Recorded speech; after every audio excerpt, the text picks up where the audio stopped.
Assalomu alaykum.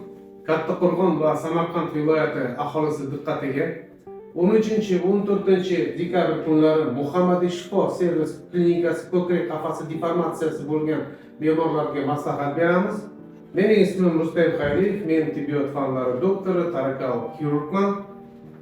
Men Chest Wall International Group a'zosi sifatida Markaziy Osiyoda ko'krak qafasi deformatsiyasini davolashning zamonaviy tamoyillarini rivojlantiryapman.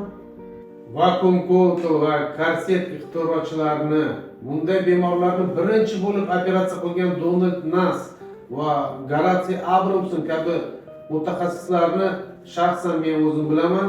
Eng ko'p uchraydigan deformatsiyalar bu xuniy shaklidagi va kilsimon shaklidagi ko'krak deformatsiyalar, ammo tekshiruvni talab qiladigan boshqa noyob deformatsiyalar ham mavjud.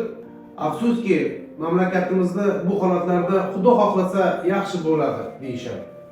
Ammo agar deformatsiya o'z vaqtida davolanmasa, kelajakda o'pka va yurak qon tomir tizimi bilan bog'liq muammolar paydo bo'lishi mumkin.